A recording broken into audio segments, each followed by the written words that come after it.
All right, guys, tonight the Cavs play the Detroit Pistons in Detroit, but they will be shorthanded at the very least. If you look at the Cavs injury report, you can see Donovan Mitchell is out tonight with a groin injury. They have four other questionable players, including James Harden, Keon Ellis, Dennis Schroeder, and Dean Wade. We're not sure if those guys will play. People who were in Detroit for shoot-around this morning said they saw Harden, Ellis, and Schroeder going through shoot-around. They did not see Dean Wade, so take that however you want it. We're going to focus on James Harden's injury and how that impacts the Cavs for this particular topic. So, Jason, I know we said yesterday Harden may not be completely negated his impact with this thumb injury. It's on his non-shooting hand, but for the sake of this discussion, let's say he takes a quarter of a step back. He's at 75% for the rest of the season. Who does that put the most onus on the rest of the roster to step up and kind of fill some of the production left behind by James Harden? I think there's a couple ways to look at it. Are you looking at the answer is always Donovan. That's always the answer. Mm-hmm. It's always Donovan just has to do more. And I think it's a dangerous game to play because we talked about it. You know how far this team can go when Donovan's trying to pull the whole load. But I just think that's a realistic answer. You can do other things like Jaylen Tyson. That's an easy name to throw in there. You expect more out of Jaylen, particularly if James isn't on the floor. It should expand Jaylen's role. But I think the answer always comes back to Donovan Mitchell right now. Especially, Evan, we know the season he's having. I still believe in him, but he hasn't had a great year. Jarrett Allen's playing great, but I'm not going to sit here and tell you Jarrett Allen has to carry the load when James Harden's not in there. Mm-hmm. It has to be Donovan. Yeah, it's a little tough. It's tragic that Evan Mobley has fallen in people's mind the way he has.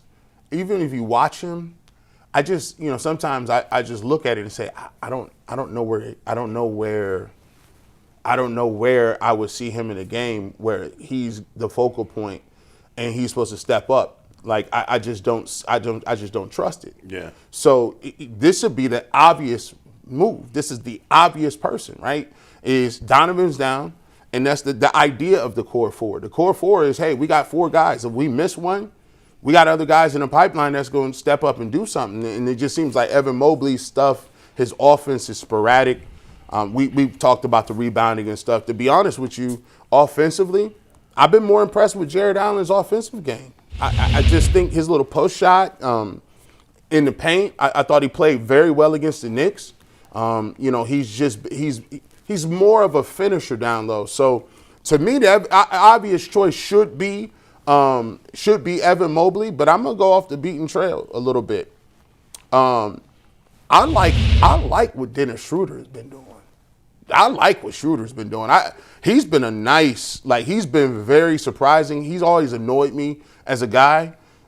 He's always been pesky, but he's a clutch shooter. He's sneaky, quick to the basket. I just think Schroeder brings a level of fight that I think I wouldn't have mind being in these games where you got Schroeder, another guy that can do some things. So I'm going to go with Schroeder. Schroeder the shooter. I'll take Jaylen Tyson as my guy. Obviously, he was playing great before James Harden got here, and he's kind of been off a little since James got here. So this is an opportunity for him to kind of reestablish his larger role again. I like this guy a lot. He's one of my favorite players on the team. I like that he contributes in every area. I think obviously the Cavs have had a turnaround kind of physically, emotionally in the last few weeks. And even though he was here this whole season, I think him being a bigger part of this team, becoming more of a leader of this team in his second year, is a big part of the reason that they're overall playing a lot better and playing with more physicality and toughness. I think it started with him, and then some of the other guys have taken the mantle. But I'm curious, do we think Evan Mobley could get traded this offseason? No. No? How come? I mean, I wouldn't put it at zero. I don't think hardly any players are totally untradeable. Yeah. Do I think there's even a decent chance? No. Why not? Is there a guy who would be a better fit? Let's say LeBron comes back, and you got Harden, and you got Mitchell, and Jarrett Allen's thriving playing with these guys, and you got Tyson. Is there a better fit than Mobley for this team that you could get? So you're telling me you're telling me Donovan, LeBron, and Harden are on this team. Yeah. I'm telling you Evan Mobley's on this team. You're If saying those they three are want on the him team, here. I think Donovan wants him here. I actually Okay. I actually believe that LeBron James would be the best thing in the world for Evan Mobley. Because here's what we're going to do, right? So Donovan, his leadership style, didn't quite get through to Evan, right? Hasn't taken a step. James Harden, he's like, well, listen, I'm just going, if you can't finish, I'm going to just throw the ball to Jarrett Allen and figure out where I'm going to throw the ball. You might not just get pick and rolls. We're not going to call the plays for you. But when LeBron come here, he's going to take a look at the lay of the land and be like, all right, which one of these dudes needs to get to a certain level for us to win? Which one of these guys we need to count on? And he's great at doing that. He'll come in and immediately tell Evan Mobley, hey, Yeah. we need you with me every day. And we're going to teach you how to do this, and this is what we need to get done. And it may be tough for a while. Evan Mobley may look sad a little bit, but that type of leadership will push him to the next level. Like I think if you get LeBron, that's the person you want to learn from. And then when it's all said and done with, Evan can come back and say, Evan, people were giving up on you. What was the catalyst? He was like, well, LeBron came in and he gave him a story about how LeBron had him sleeping in his car. LeBron put him on a 3,500 calorie diet, told him he couldn't eat no sugar. Like LeBron will do all kind of Jedi mind tricks, but I do believe, I believe that it's best for him if LeBron does come back. I don't love talking about LeBron because this team has a chance to win a championship, and I just think it does a disservice to this team to keep.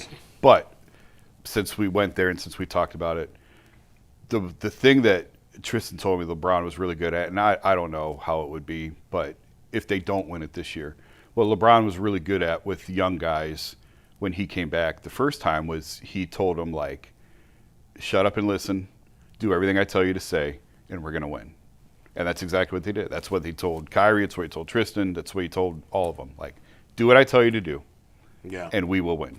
Did you see recently? And they did, and he did. On a semi-related note, did she recently where Iman Shumpert said Jordan's better than LeBron? Did they have any bad blood, LeBron and Shumpert? No. I mean, guys are allowed to think that. Like, it's, Sure, of course they are. I just thought it was interesting. No, I don't think. I mean, JR and LeBron were closer. Right. Than Shump. Shumpert was friends with Kyrie, right? Yeah, he's a Kyrie guy. Kyrie, Shump, and as a young kid, they had like their own corner, and that was like it. And it was a weird locker room. It was really weird. Yeah, like, man, who was the? Oh, I got to so find it was. now. It was the strange old. And then Kevin Love would hang out with Fry and Jefferson, right? Yeah, Kevin was by himself a lot, alone, but he was all. Channing's really the one that brought them all together. When Yeah. Channing got here is when he really broke through a lot of those cliques. It was a rough locker room. Was man. Channing Frye George Niang before George Niang in that sense? I see where you're going with it. That's probably apt. That's probably fair. Channing Frye for a whole doggone playoffs just wouldn't miss. He just wouldn't miss against the Hawks or the Raptors, and it was nasty. I'm like, bro, this is unfair. They had Shumpert in that interview talked about it. I thought it was funny. He talked about how he didn't see anything wrong with Kyrie leaving. He's like, oh yeah, Kyrie left. He was like, he was supposed to do it. He's like, Kyrie is like Kobe, man. He was like, to be the guy, I gotta beat the guy. You know what I'm saying? I want my own situation. But he didn't do it. And Unc said he wasn't doing that. That's peak LeBron. That's foolhardy. You tripped. You was not getting that off. He was like, I ain't say it worked. I ain't say it worked. Like, LeBron is LeBron, right? A lot of people thought they was gonna get that off during that time period. Jordan McRae, that's who it was. Oh, I remember him. It was Jordan, Shump, and Kyrie had their own. What happened to that guy? He was bounced around. He was Imani Bates before that. Jordan McRae was the guy. Oh, don't do that to Jordan McRae. He had a better career than. But then he came back and he became Naquan Tomlin.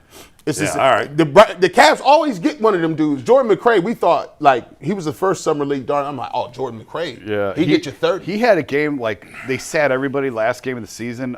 You'd have to look this up. Yeah. He had like 50 or something. Yeah. He had just an insane. He played like 47 minutes, scored a ton of points. And it was Who was it before him? Was it Alonzo G? Who was what? Who was the Jordan McRae before Jordan McRae? No. Now, Alonzo G was a better player than that. Zoe was supposed to be like a developmental guy. He never really developed.